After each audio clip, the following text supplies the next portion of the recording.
Hi guys, and welcome back to Pass and Move. And for today's episode, we've got two back-to-back internationals. One of them is the important one, which is the one that's showing on the screen here: Slovenia versus England, World Cup qualifying section, Group 6.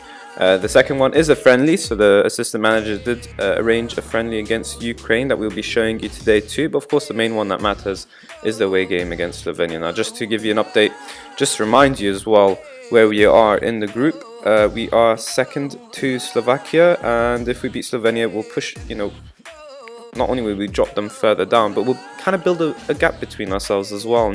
And possibly, if we win our game and Slovakia lose theirs, then that means we'll go ahead of them on goal difference. But just to remind you what happened in the last episode as well, if you missed out on it, it was back-to-back wins against Scotland and Algeria. Algeria was the friendly, so it didn't matter, but it was a nice little run out. Mark Noble, Barkley, Deeney, and Shaw all on the all scoring goals, basically, the score sheet. And against Scotland, the one that mattered away from home, we destroyed our rivals, Troy Deeney, Smalling and Bertrand. Again, very unlikely scorers, but that's what you get when you pick players who actually play for their clubs rather than, based on reputation. So just to show you who we actually picked and who we didn't pick, let's just show you everyone. Actually, you know what? Let's go one by one, actually. Alright, so in terms of goalkeepers, Joe Hart has finally made, reappearance basically. So he's been picked, he's got a lot of league games under his belt, and he's finally picked up his form as well. So we brought him back. Forster was one of the better goalkeepers out of the others, and we've given Pickford a little bit of a taste of national...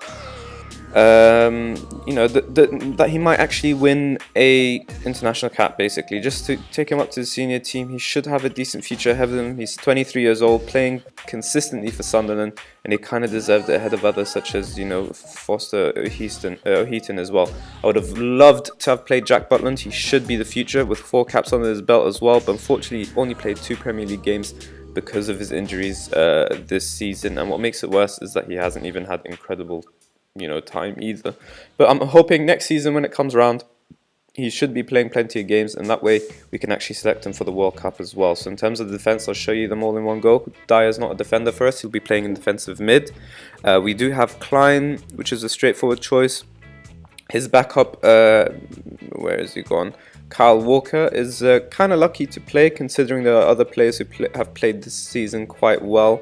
Such as John Flanagan, of all people, and Joel Ward. They would kind of, they would have deserved to have been called up as well. Kyle Walker, the only thing that helped him was that I think he started a little bit more, and he's also got some Champions League experience under his belt with Tottenham. He's got some decent form there, and in the Premier League, just solid form, really, nothing too good. In terms of the centre of defence, the centre-backs, I've actually made a bit of a mistake and I forgot to reselect them. I kind of went with the same selection as the last time. I didn't actually check people's form, and that's my mistake. We're in March, so we're much further in. We've got 30 Premier League games played, so everyone should have been playing at least a minimum of 15 Premier Leagues this season. That's why some players miss out. But in terms of centre-backs, don't take that in consideration. It's a bit of a mistake. Smalling and Keane do deserve to be called up, but so did the likes of Shawcross, who has recovered from his injury. But unfortunately, because of my mistake, he doesn't get called up. Instead, the likes of Cahill, who wasn't deserving, gets called up. Simon Francis was deserved, though.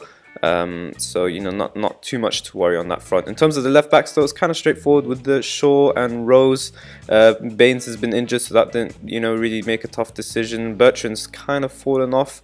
Maybe not so much in terms of appearances, but he has in terms of ability, according to my scouts and coaches who, as the game goes on, they'll develop, their judgment of ability and whatnot will change as it goes. But anyways, in terms of the midfield, again, straightforward, 4 of Dyer, Ali, Henderson and Lana. They are our best 4.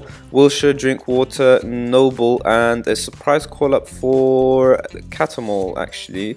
Barkley was the one that we should normally go for because he's the one who's got the most call-ups out of, the backup players, I suppose. But Catamol just had the better season, basically. Why not call him if he's more deserving? We might not necessarily play him, but at least give him a bit of a boost to carry on and finish the season well, and maybe we can consider him for next season. Unfortunately, we did call Carrick up initially, but that Catamol was the one who replaced him because he got injured just as we called him up. Rooney hasn't played nowhere near enough games, just 6 Premier League games for Manchester United, so he doesn't get called up either. Lingard, Sterling, same cases here, even though I'd love to have called them up. So that makes our midfield up pretty much. No one else really in contention here. In terms of strikers, again, it's disappointing. Some straightforward decisions that haven't been straightforward. So Vardy, Sturridge are injured. They should be playing with Kane. Troy Deeney's called up because he has had a great season and he's one of the players with decent ability and has been in good form. Sergio Berahino is the same.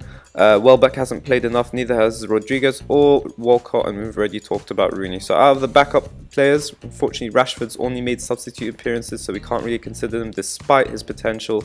Same thing can be said with Ings and a lot of these players, and it's actually Benfica Afobe who wins a call-up because he's played 26 Premier League games and scored 12 goals, and his average rating is a solid rating compared to the others, such as Callum Wilson, who loses his spot despite having played 29 Premier League games. So he's literally just missed one. He's only scored 6 goals, 2 assists, and his average rating's a little bit going into the quiet type of season, not really a solid season. So anyways, this is the lineup we're going with. This is our best in terms of ability, and I think we can just kick off against a very important game with Slovenia. We really can't risk drawing or even losing. We need to keep up the pressure on Slovakia until we meet them, and that way, if they keep winning themselves, we can actually dismantle them ourselves. So that way, we can climb up into the table, into the automatic qualification spot. We really don't want to run the risk of being the second best placed team and qualifying through that way. It's a bit of a shame.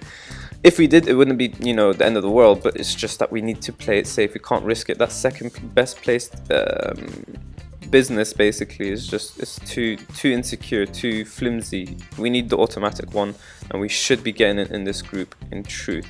So let's kick off against Slovenia away from home. They are playing a 4-3-3, a defensive one, however, 2 defensive midfielders. But hopefully, our stacking of the midfield will hopefully work in our favour. And, let's hope they don't make the most out of the wings. But having said that, an early cross in really was dangerous until Hart dealt with it there.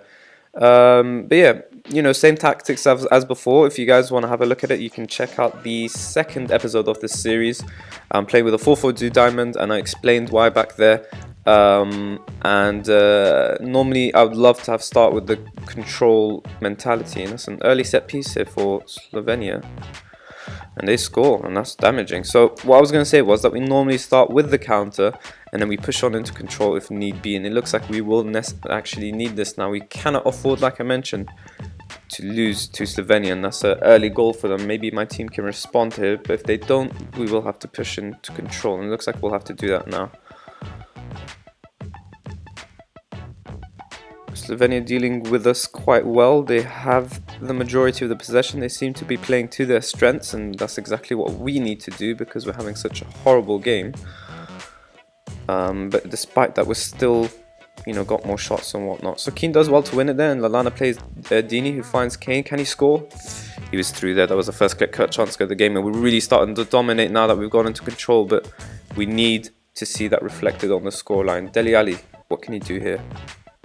Safe ball to Keane, who finds Lallana. Unfortunately, he's crowded out, and suddenly it was Slovenia on the counter-attack, but we dealt with that relatively well. Can we get a goal before the break? That would actually really help. Doesn't seem to be. I guess the boys are in for some shouting. The commentator did mention that we were unfortunate to go into the break despite our domination towards the second half of the first half, but not good enough. They need to know they're not good enough. And hopefully we see a response here, and it looks like we are kind of seeing that right now. Deeney to Lallana, and he plays it to Klein. Can he put a good ball into the box? Corner will do it, but can we score from the corner is the question. Come on, Lallana, put a good ball into the box. Dyer? No.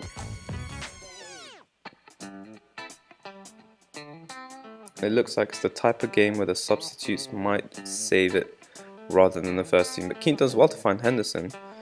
Unfortunately, he doesn't do well to find Shaw, and it is Slovenia on the attack. And there you go. Henderson makes up. Ball-winning midfielder. Does what he does best. Lallana's through. Can he score?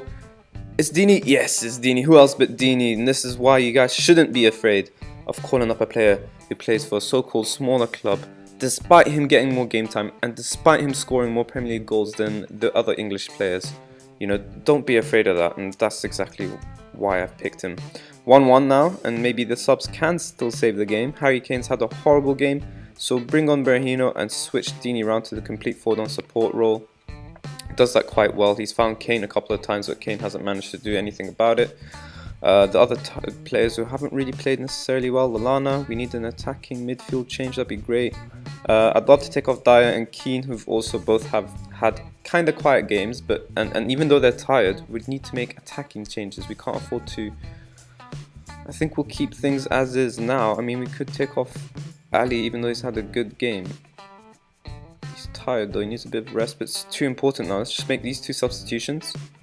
Attacking midfield change and a striker change that should swing the game in our favour. And in 10 minutes time we can reconsider who should be taken off. Hopefully we've scored by then, and that way I can actually take someone off to rest them and give them a bit of a standing ovation. Instead, that doesn't seem to be the case. Slovenia on the attack as well. Looks like they're really going for the result here. Keane and Dyer still haven't recovered. Alright then, quite a couple of tired players. And I think it will have to be Dele Alli who goes. Come on, drink water.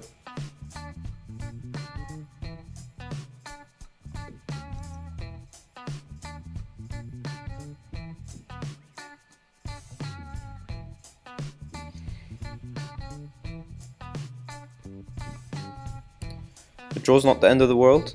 You know, away from home, you always say a draw's not too bad, but like I mentioned, can't afford it. Can Dini do something? It's drink water. Find someone. Through. Wilshere.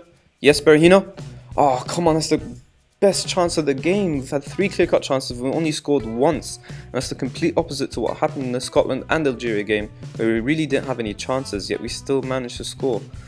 I think I have to make some tactical tweaks here. So we're going to go into overload and go all-out attacking kind of thing, but I also want to make some changes. I'm not sure Drinkwater is the best at finishing and whatnot.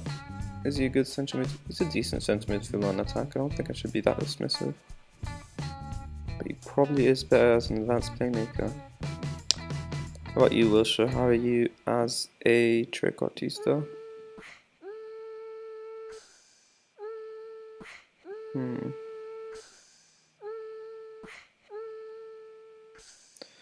No, I think I'll just have to leave things as is.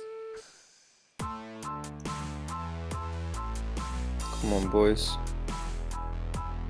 Probably shouldn't have gone into overload because they're still on attacking, but don't really have a choice there. I'm going to let Henderson play in his favoured box-to-box midfield role and see if that helps us. Ooh, there's a highlight. Come on, boys. Well done by Dini. Can he put pressure here, though?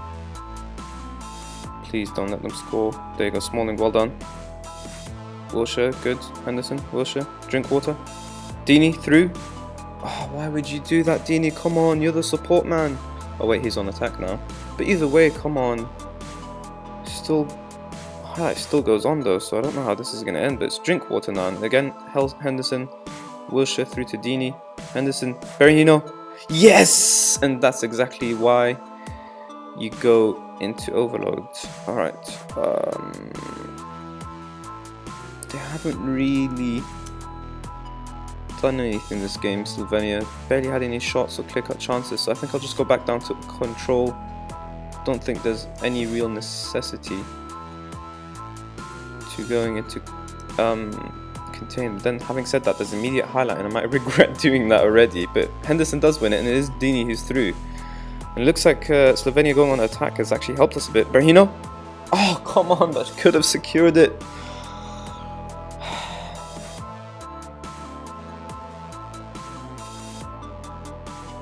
Just see the game out, boys. Just see it out.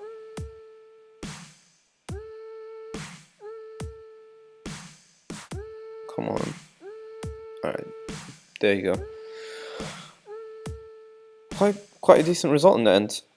We've come back from going 1-0 down superb effort as it says there, and I should be proud of them and they should be proud of themselves. And there you go, Slovakia have drawn and we've suddenly closed the gap, and it's perfect. Slovakia have drawn and you know, closed the gap to them. Slovenia have dropped down, we're now suddenly double their points, and Scotland have only drawn their game too. I think it was Scotland and Slovakia who played together, and that way we've got a nice little gap between the teams below us, and we've got a nice, well, I wouldn't say a gap is ever good, but at least it's just a 1 point gap between ourselves and Slovakia. The more the pressure we put on them, the better for us. And yeah, we're going to sim to the Ukraine game. I'll actually just do this myself and I'll come back in a few moments time, so hang on there. Welcome back, guys, and we've got the friendly here for you against Ukraine in Wembley, of course, just like we mentioned before. Now, we've been given a ton of club instructions for some of our key players, but I mean, I was going to take some of them off anyways because they are tired, but let's go through them one by one. So Klein and Smalling should definitely be exhausted, so should Keane and Shaw. We didn't really take off any of our defenders in the last game round, so we'll be doing that.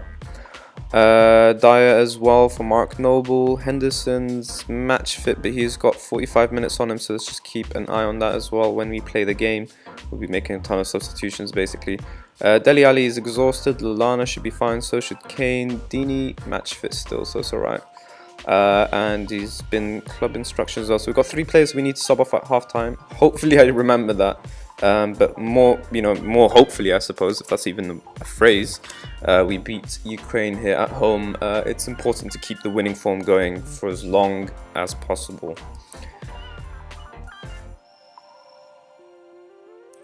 Now, as expected, we should be favourites for today's game. The match odds are on us. It looks like the odds expert doesn't seem to think it's, you know, too far apart in terms of quality. He's only gone for a scrape 1-0 win. Hopefully it's a lot easier than that.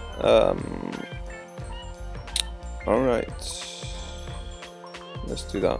Let's see what happens. There's a friendly. Alright then. There you go, we'll kick off now. So, same thing as the last game. The Ukraine, our opposition, are playing a 4-3-3. It seems to us that we're the only team in Europe, or at least the only team, the national team anyways, and you know, with the teams that we've played against, at least, you know, I can't make a complete judgment either. But we've never really faced anyone who's playing in the same formation as us, or even a 4-4-2 for that matter, if I remember right. It seems to be everyone's lining up in some type of 4-3-3 variation, whether it's the 4-3-3, the 4-3-3 with the 2 defensive midfielders, or even the 4-3-3, the 4-2-3-1, which is a kind of a variation of a 4-3-3. It just switches the defensive midfielder into an attacking midfielder. That's pretty much all it is. But yeah, I mean, everyone's kind of using the same formations, whatever works for them, I suppose. But it kind of makes me worry a little bit about how our 4-4-2 can get exposed quite easily by, you know, the use of wingers. We just have to make sure that our midfielders are competent, and so far so good. We've only lost against Lithuania, I think, in all our matches so far, so can't complain too much. But yeah, it's just something to consider, something to think about, and Ukraine have scored here, so I think our immediate response has to be to go into control. They've matched us so far in the game. We really need to step up. I was going to do it either way, but I thought maybe we might nick a little goal there and then things can open up for us. But either way, we do once again have to try and recover. Can we do 2 comeback wins, 2 back-to-back comeback wins? And maybe we'll see in this highlight. Hart plays it through to Kane, and instead it's actually Ukraine with the ball here. Rose does well to deal with it. Dini through to Kane. Kane solo. Oh, why would he take it there? He had a bit of time. Also, that was a horrible long-range shot anyways. At least get it on target, Kane. He's having a bad game once again. Either way, it's half-time. We need to make some substitutions. I think I can tell my boys off again. Alright, then. Henderson needs to be taken off for... I'd take him off for Dele Alli, but he's not a ball-winning midfielder at all. I think Lee Catamore can make his first cap, his debut. Lallana, take him off for Wilshere, and Dini, even though I love him, he'll have to come off for Berahino. Berahino switch around with No, as is actually. Alright then, Berahino is more of an advanced forward, so hopefully we see, you know, better performance from him than we did from Dini. I mean, Dini hasn't had a horrible game, but it's a bit more quiet compared to the previous game against Slovenia. Kane, though, still having a very similar game, and it's quite disappointing, to be honest. But either way, we need to deal with this in the second half, and Noble does well to win it there, but that's the end of the highlight. Can we score and recover? We just need that one goal to really get us going. We've already asserted our domination since we've gone from counter control. We've really stepped up a lot, but Ukraine do have the... Oh, I was going to say they do have the set piece, but we've done well to deal with it. And Cahill finds Rose. Rose, all the way you're going to go? No, instead he plays it safe to Berahino. The good option there, and Berahino does stupidly to lose it. I really regret saying that was a good option, but Rose does well to get back and win it there. Either way, Noble, Kane, Catamol finds Wilshere. Horrible ball. Come on, boys, think before you play the ball. Walker through, can he find someone? Kane! Oh, come on, Kane. That's a clear-cut chance all the way through. Having a horrible game again. I'm starting to think he's really not a complete forward on support. I can't afford to play him as a target man. Wilshere through though. Second clear-cut chance of the game. What are you doing, boys? It should be 2-1 in the sense of clear-cut chances. In the sense of domination, we should be way up there. Set pieces coming in though. Corners counting up. Corners are stacking up, and Drinkwater's got the ball here. Francis, ball playing defender. Can he find anyone? Plays it safe to Walker. Walker, take your man on. Put a good ball into the box. Come on then. Yes. Oh, Berahino, come on. What the hell is happening in these two games? Our players cannot finish, and that is a worrying stat. And I think Kane just has to come off. Benfica Phoebe definitely can play the complete forward on support role. He's got acceleration, pace, strength, all that business, some decent vision passing as well. And we'll give him a bit of a debut as well. So, who else can we take off to try and win the game? It leaves us with one more substitution, which I'm not a fan of, but I'll make use of anyway. Let's give Walker a standing ovation. He's played great so far, but you know, clubs want their players to come back fresh, and why not? It's just a friendly in the end of the day, otherwise I wouldn't consider doing it. But either way, we've made our substitutions, and we're gonna have to live with them. Ukraine going into a 4-1-4-1 defensive. Hopefully we can actually do something about it, but instead Ukraine do have the ball here. Are they going to make it to win that? Win that? Why is there no serious pressure? Come on. No, you cannot let him walk through you like that. That is rude. That's just silly defending, honestly. Look at Simon Francis and Rose. The ratings just dropped horribly. What on earth was that? I suppose that's my mistake for playing a centre-back duo, Francis and Cahill. I mean, Francis is in great form, but ability-wise, he's not the best centre-back out there, is he?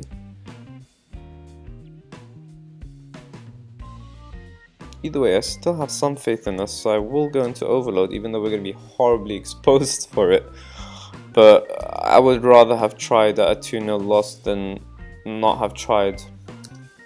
You know, if I try and we lose 3-0 or even 4-0, I'd be okay with that more than I would be if I didn't try at all and be wondering whether we could have actually sneaked a draw result.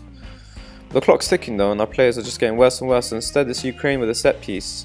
We deal with it well, but it's just all the way out to Ukraine instead, and that's a too easy through ball to Dentino. It sounds more like he should be Brazilian than Ukrainian, but either way, did I say his name wrong? No, it really is Dentino. But yeah, there's way too many highlights for my comfort here. Again, he's just walking through our centre-backs, and he almost scored again. What's that? There's 4 defenders there. I think it was actually 3 defenders and 1 half-back. I mean, what on earth is going, you guys? Since we've gone more attacking, we've given them 2 clear-cut chances more. Now suddenly the game looks equal. Despite that, though, they've scored out of their 3 clear-cut chances, they've scored 2, so shame on us. Strikers really don't have a good game. Either way, friendly's a friendly. What mattered was our win against Slovenia. And of course, it's not nice to lose at Wembley at home against Ukraine, a team we should be beating, but it's not the end of the world.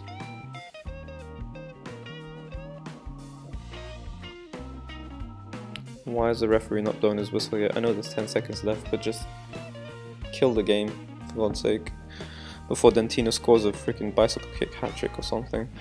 Alright, there you go. That's 2-0 to Ukraine, and very disappointing from my players.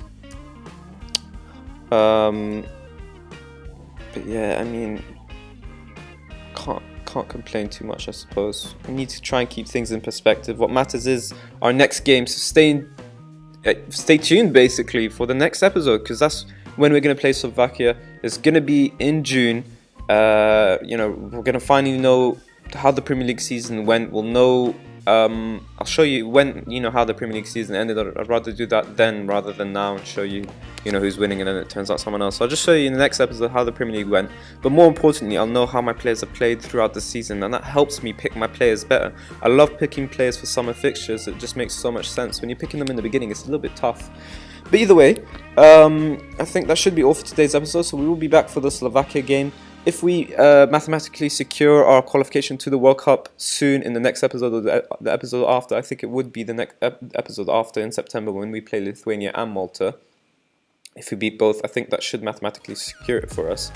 But once we mathematically secure it, I won't be showing you any of the other games. I'm just doing it now until we do secure it mathematically.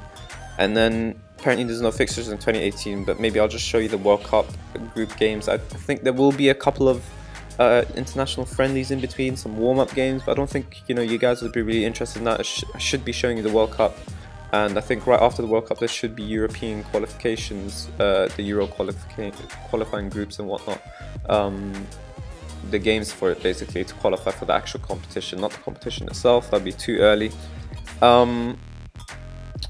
And I'm not sure whether that would start before the World Cup, but I'm pretty sure it'll start after it. But anyways, that will be all for today's episode. So if you did enjoy it, despite that terrible loss against Ukraine, please do hit the like button and subscribe for more Daily Football Manager 2017 content.